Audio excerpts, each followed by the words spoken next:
Because I feel like I've had like success and then my flop era. And then it's like, well, okay, like I flopped, so it doesn't scare me anymore. That first flop. If you're not my fan, I don't want you to listen to my shit. Go listen to motherfucking Zara Larsson or somebody. Fuck. I always felt this disconnect with people, or like, I'm in the Khia Asylum, like, I'm really stuck in here, you know, or like, maybe I am a flop, or like, what is it that doesn't connect? Like, what am I missing? Zara Larsson. From believing her career was already over at just 10 years old, to constantly being called a flop and a Khia across social media, Team Breezy. to getting ostracized by the industry for her support for Palestine, she seems to have defied all the odds. In a matter of a few months, and after almost 2 decades of trying to break through into the American market, Zara seems to finally be having her moment in the midnight sun, thanks in part to a TikTok Dolphin meme. Crazy, right? But like many stars, the same public that built her up is now trying to bring her down. Among accusations of being a leech, a mean girl, and riding coattails, today we'll learn a story of how sticking to your values, taking advantage of organic opportunities, and being your most authentic self can lead to your greatest breakthrough and, possibly, greatest downfall. How did a 10-year-old from Sweden become one of Gen Z's biggest stars? Why are people now suddenly turning on her after constantly praising her? What's the bigger lesson of all this discourse, and what can we learn from it?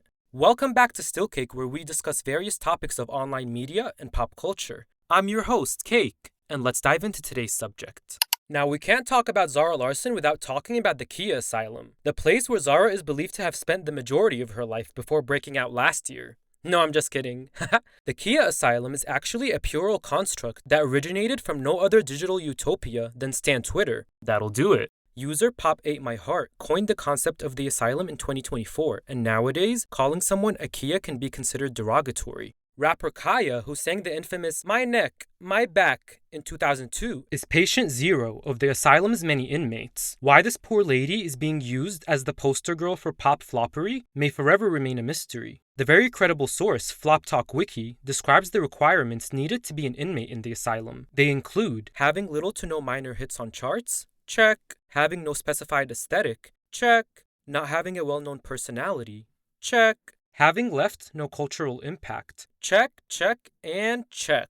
The fourth point is definitely the most pivotal one here. But how do you define cultural impact? What I've learned is that when you're culturally relevant, someone can look at something totally unrelated to you, but think of you. That's how you know you're impacting the culture. Now, before this year, if you asked me about Zara Larsson, I would have said, oh yeah, she's that blonde girl from 2015. She has a good voice, but I don't know anything else about her. She has no differentiating factor. In her 2025 documentary Up Close, Zara mentions how she felt about her career at the time. I feel like what I failed to do is also to connect like my songs with me.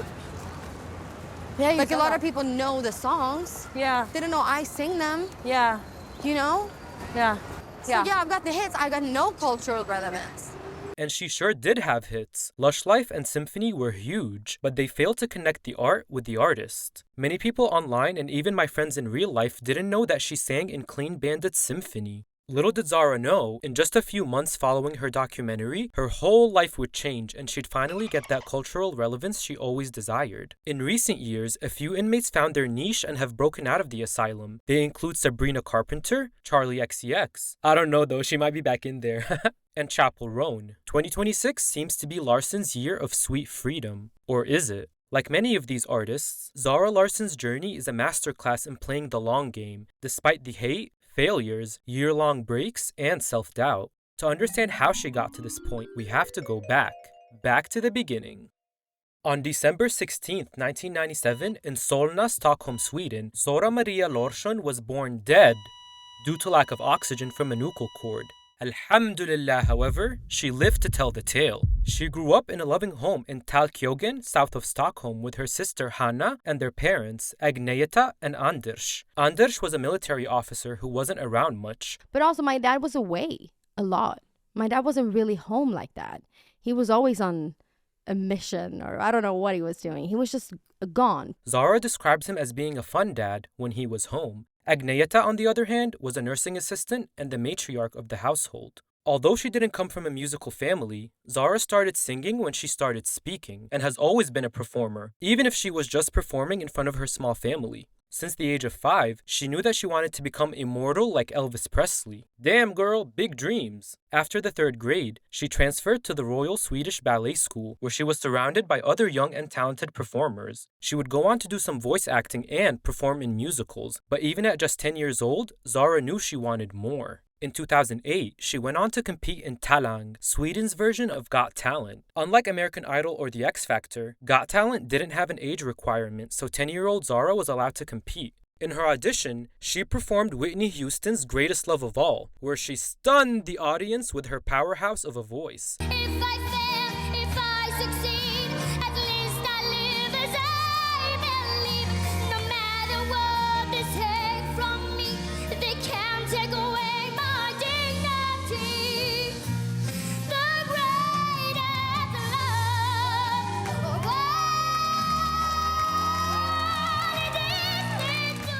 Who knew that voice could come from a 10-year-old? She would go on to win the show, performing her rendition of Celine Dion's My Heart Will Go On, which was later released that same year as her debut single. The song charted on the official Swedish singles chart, Sverige Topplistan, for 6 consecutive weeks. 10 years old, mind you. In 2024, Zara describes this triumphant moment, telling The Guardian, "Back then, I never really had any worries or doubts about being successful, because I knew deep down in my soul that I was destined to be an entertainer, which is why I entered Talang. The only thing I was worried about was the speed with which I might get that success." Following the show, she and her mom, who acted as a grounding barrier between Zara and the exploitative music industry, booked it to Los Angeles to try and secure a record deal. They talked with Disney and 3 big record labels. Sadly, they weren't able to secure a contract offer anywhere, which Zara attributed to her age at the time. And I was 10 back then, so nobody really wanted to sign me. Because they were like, what are we supposed to do with you? It's a 10-year-old singing Yeah. Celine Dion. Like, where do you But- go? She was devastated, thinking her career was over. Little did she know, though, this was just the beginning, because in 2012, just 4 years later at 14 years old, she signed with Swedish record label 10 Music Group. In 2013, under 10, she released her debut EP in Scandinavia titled Introducing, which sold 120,000 copies in Sweden alone. For a debut EP, that's huge. Its lead single, Uncover, charted at number 1 in Sweden and Norway, and was certified 6 times platinum. I really liked that ballad, and I didn't even know she sang it. 15 years old, mind you. That same year, Zara signed with Epic Records in the US and released her second EP, Allow Me to Reintroduce Myself. Damn girl, how many times are you gonna introduce yourself? Larsson was now in go mode. In 2014, she released her Scandinavian debut studio album titled One. Get it? Cause it's the first one. And opened for English singer Cher Lloyd's I Wish tour. While creating this video, I listened to all her albums starting with One, which was definitely a product of its time. And I don't say that as a bad thing. She was 16, and she, or rather her team, was experimenting with the popular pop and EDM sounds of the time. Rooftop is definitely a standout, and while the album failed to build Zara an identity, at least she was getting in the groove. 5 out of 10. The following year, in 2015, she released her first international EP, Uncover, along with her lead single Lush Life for her upcoming second studio album and first international album, So Good. The song was a massive hit, charting in the top 5 in 18 countries and becoming one of the best-selling songs of the 2010s in the United Kingdom. I would consider Lush Life to be a flashpoint in Zara's career because that's how I was introduced to her. I remember in high school I was watching and rewatching the music video in painting class. How fun! The only problem for Zara, at least, was that I didn't connect the song to the artist. I just thought it was a good song. Around this time, Zara would perform on any stage that allowed her to. From singing in IKEA parking lots to getting grapes thrown at her during school cafeteria performances, she's never been too good for any stage. Her words. That's something I really admire about her. It's clear to see the hunger was there. Even in 2026, before her popularity skyrocketed in North America, she was booked to perform her Midnight Sun tour in small venues across the US and Canada, including on college campuses. Unlike many artists who would have probably cancelled in fear of embarrassment,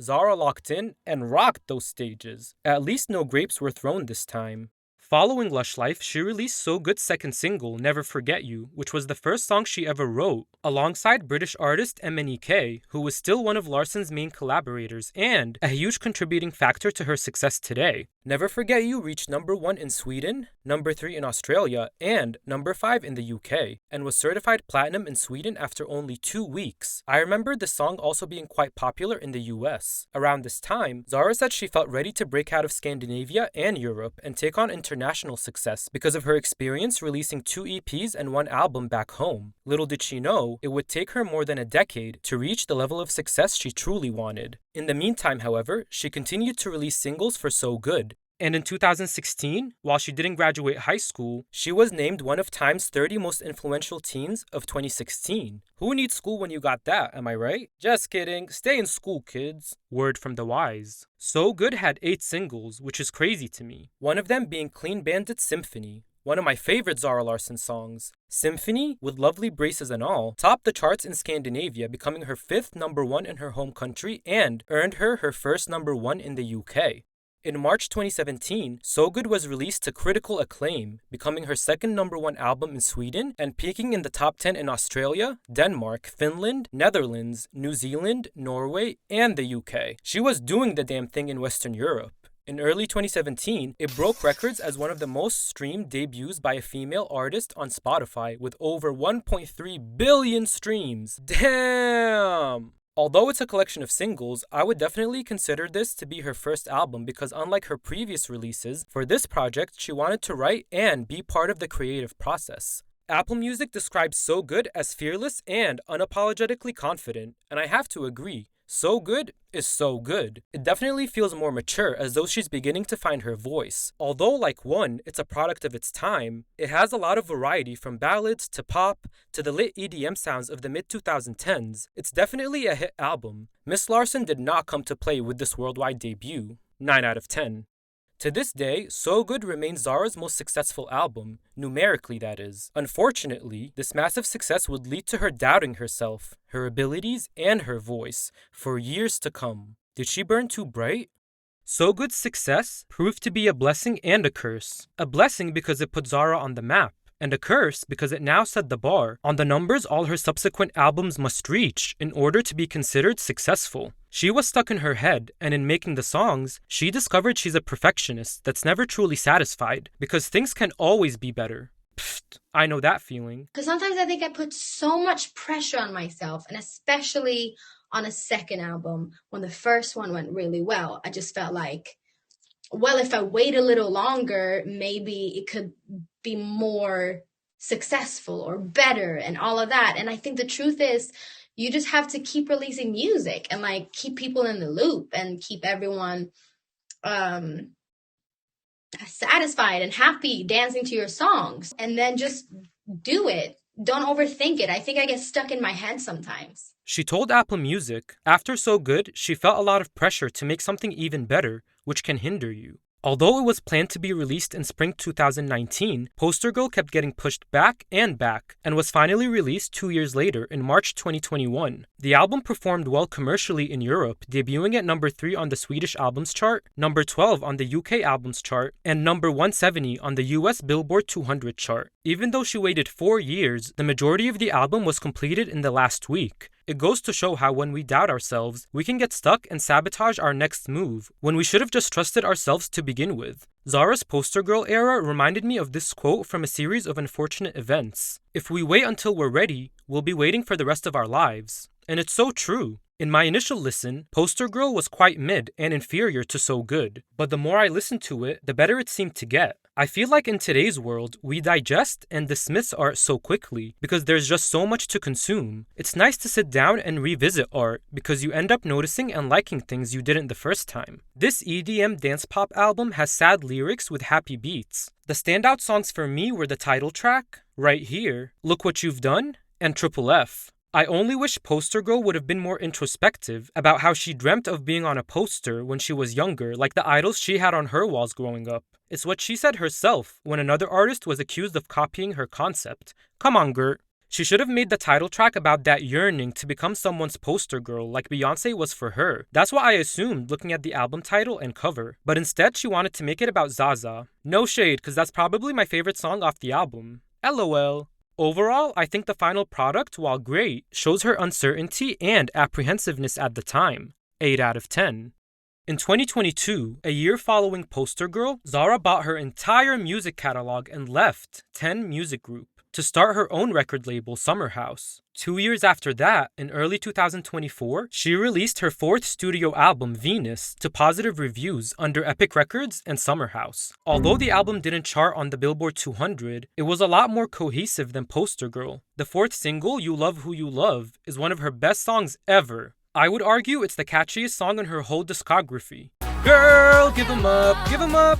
My friend was unaware of Zara, and that music video was the one I sent him to get him started. And just like me, he became an instant fan. Venus, the self-described all-about love album, opens with the 80s-inspired banger Can't Tame Her. It's a great opener, and you can tell Zara is in her element. In interviews, she talks about how unlike Poster Girl, in making this album, she had fun and felt calm and happy, and that definitely translates in the music. Songwriter and producer Rick Nowels also pushed her to come up with ideas and melodies, which inspired her to work harder. I do wish more of the album had 80s-inspired beats, but I'm biased because I love 80s music. She said the quality of this album is the highest for anything in her career so far, and I definitely agree with her on that. The title track is a love song to love itself, which I think is so special. On My Love, the love song to her sister with David Guetta, and the very personal and introspective The Healing show us a different side of Zara that we've never seen before. Overall, great album. 7 out of 10. At this time, Zara began planting the seed, out loud at least, on what she wants from her music. I want my music and me as a person to merge. I always want to get a number one. I mean, you're always one song from a number one.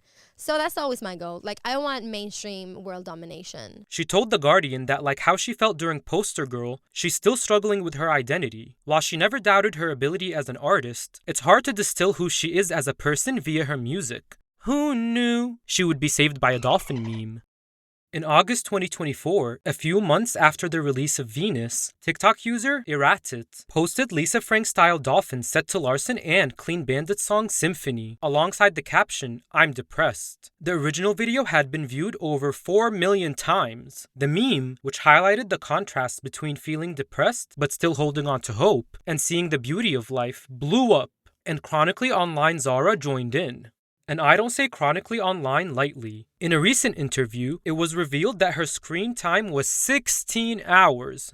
Damn, girl! If you sleep 8 hours, there go your 24 hours. Let's take our own advice and touch grass, go outside. But I digress. Before this, Zara didn't have a specific aesthetic or brand that people could look at and say, yup, that's Zara Larsson. Think of ponytails and Ariana Grande. While Zara didn't know where the meme came from or why it was blowing up, she loved the aesthetic and colors so much, she decided to make this her signature style. That aesthetic, I was like, I like that. So I think, again, like coming back to the subconsciously or not, I think that trend also influenced me in this era. Because like what it looks like and the colors and the happiness and the water is very Midnight Sun, actually. Unlike other artists who may shy away from memes or try to downplay them, Zara fully leaned in to the concept and even got Lisa Frank to work on the album's limited edition cover. That's Gen Z for you. She told Vogue, my digital footprint was defined by the symphony meme of the dolphins. I thought, damn, I love it. How can I incorporate it into my world? It actually really inspired the album mood board. Animated animals, rainbows, nature, but silly. And thus, Midnight Sun was born. Following Venus and the Symphony Dolphin meme, Zara began working on what she called her most personal album yet. Why? Because she was involved in the writing and creation of all the songs, of course. She says the process of creating this album with a small team was so easy and such a flow because she looked inward and found what she wanted to do, not what she thought others wanted her to do. Since she started working in the industry, she was always surrounded by so many older, talented people, so she trusted their judgment. I just never fully realized that it has to like come from me. What is the point of this if I don't get to say the words that are mine?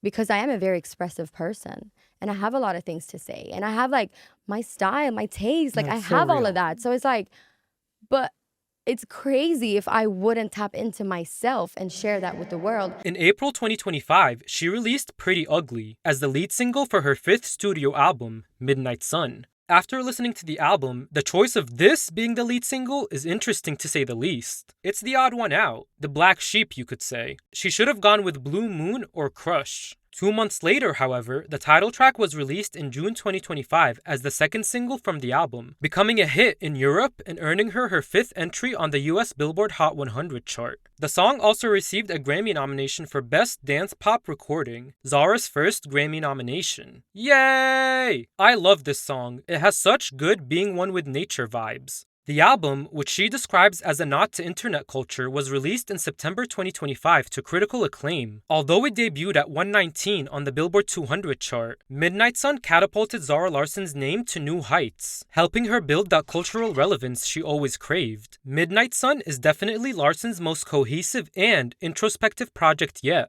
It works because it's her voice, her story, her vision. It's real and raw. All the songs are fun pop bops, and her voice is so good. My favorite tracks include the title track, Blue Moon, The Ambition, and Puss Puss. I love how she sprinkled some Swedish culture in it, with the name being Midnight Sun, referencing the phenomenon where in summer months, the sun never sets in northern Sweden and remains visible 24 hours a day. How cool. Puss Puss is also a nod to Swedish culture. It's like an XOXO you say before you hang up on someone. How cute. Introspective feel-good lyrics paired with powerhouse vocals and eccentric production make the whole project feel that much more special. I could just keep talking about it, but I suggest you go and listen for yourself. Overall, 10 out of 10. In October 2025, a collaboration with British artist Pink Pantheress on a remix of Stateside catapulted Zara Larsson into main pop girl status. Definitely another flashpoint in her career. The remix reached the top 10 in several countries. Months later, with the help of a very well thought out music video and a routine to the song by figure skater Elisa Lou, the song reached number 6 on the Billboard Hot 100 and number 1 on both Spotify Global and Billboard's Global 200 charts. Zara finally earned her first number 1. By April 2026, Zara Larsson was now on everyone's radar, and rightfully so. But of course, what goes up must come down. In May 2026, Larsson released Girls Trip, an all-female collaboration project of remixes off the songs off of Midnight Sun. This is what the pop kids are doing nowadays. Instead of deluxe albums with new songs, they're reimagining their original albums with a twist. Zara seems to have followed in the footsteps of Charli XCX and Pink Pantheress. She describes this album as the biggest thing she'd done ever in life. I would honestly say, with everything that I've done in my life, this album is truly the biggest thing. Looking at Twitter's reaction, however, you'd think Homegirl went on a girls trip to Miami in a Nissan Altima and came back friendless. Ayo, you know I had to go listen for myself. Phew! I have a lot of thoughts on this. In my initial listen, I kinda understood why Twitter reacted that way. While Zara seems fully in her element and the production is great, it was just a lot of noise. Granted, it is a remix album and she did put 13 people on it. The standout songs for me were Girls Girl, Crush, and Saturn's Return. Girls Girl with Emilia is super lit, and while I never heard of Eli before, hearing her on Crush definitely blessed my ears. Saturn's Return is almost 6.5 minutes long, and it took me to a different dimension. Baby, I felt like I was on Saturn, ayo. Learning from my mistake from Poster Girl, I had to listen again and again and again. After a couple more listens, the album was still overstimulating, and I don't see myself going back to it like I do with the original. I had to go listen to Meghan Trainor's new album to heal my ears. True story. The original Midnight Sun album just felt more purposeful. This remix album is a fun rendition, but that's all it is. 6 out of 10. People love a good underdog story, but only till that person makes it big. Then it's they're an industry plant, or, oh, they're doing too much, or, they're mid. This takedown is what people describe online as main pop girl initiation, but I think it's the unfortunate reality for many high achievers and artists, pop or not. Victoria Monet discusses this theory after her Grammy win, saying, "The way people celebrate you as an underdog and then the moment you win switch is really alarming. It's like, oh, so you don't want me to be here, you don't want me to be successful, because it's only great until you actually get it," to some people. Rappers Lotto, Young Miami, and Saucy Santana also share the same sentiment, mentioning the advice Young Miami received from Cardi B when she was first starting out. Something that I learned just by being in the industry, and Cardi was the first person that told me this. She was just like, I remember when JT went to jail, and people was like, oh, you can't rap, da da da, and I was like holding down a group, and she was like, let me tell you something.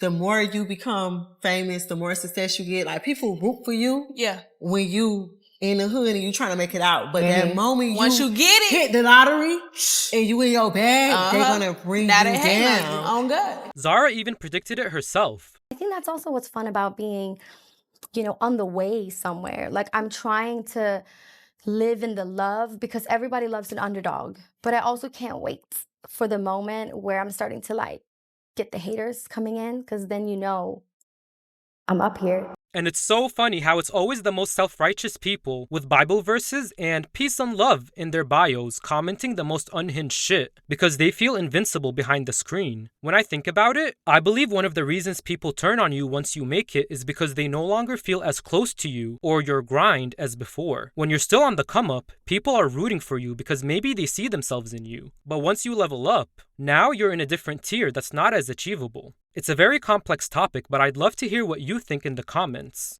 What I like most about Zara Larsson is that she never backs down from saying what she believes in. What you see is what you get. Thanks to her supportive parents, since she started her career, and even before then, Zara's always been vocal about her views on feminism, Palestine, and injustice. Unfortunately, her candor and outspoken nature has landed her in some hot waters, from battling Swifties to her most recent scandal with Chris Brown and Team Breezy. In an interview, when asked about which artists we would not find on a playlist of hers, Zara said, There's so many artists I have blocked on Spotify.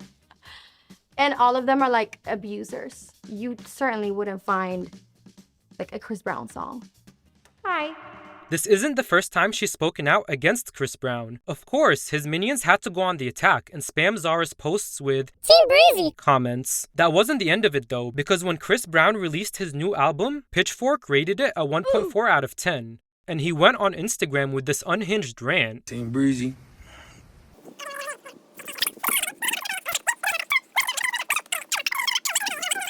If you're not my fan, I don't want you to listen to my shit. Go listen to Zara Larsson or somebody. Fuck. Like clockwork, his minions went on the attack again.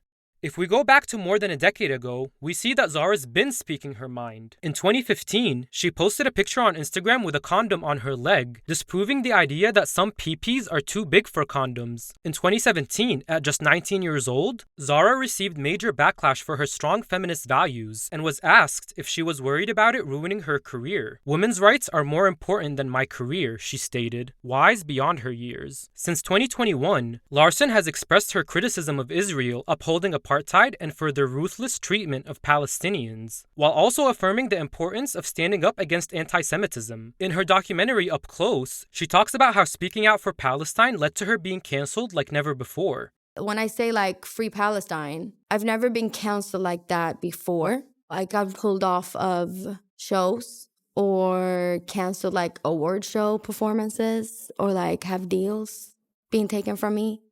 It felt like, whoa. Oh, okay, that's the reality of it. Like, that's what it is. That like shook me a bit, I think, because I've never felt that before. In January 2026, following the death of Renee Good by ICE agents, Zara condemned their actions and shared her love and support for the queer and trans community, immigration and abortion, criminals and socialism. My sister's been woke. Recently, she lost a $3 million deal after making an abortion jokey joke on a fan's TikTok post. Her response? Okay, losers. Yes! Being authentic is a blessing and a curse. A blessing because it makes you connect with people easily, and a curse because if you say the wrong thing, which you inevitably will, the same people that supported you may try to bring you down. And let's be real, if you're constantly speaking your mind publicly, you're bound to say something that people don't agree with. It's human nature. An example of this is when Zara suggested she and Tyla should make a joint album together. While some people liked the idea, others thought Zara was being a leech who's riding coattails and were posting, why does she have to let us know everything that's going on with her? The same people calling for real and authentic celebrities switch up and say, stop, you're sharing too much. It's like you can never win. I told you, a blessing and a curse. But what's life if you're not ruffling some feathers and rattling the cage? We're only in this universe once. Might as well say and do what you want. Zara's authenticity may continue garnering her more haters and flop comments, but the way she handles it is what truly matters. And baby, the hate tweets are not gonna stop her. After reading and watching a decade worth of articles and interviews of her, I'm done. Cut the show. I'm done.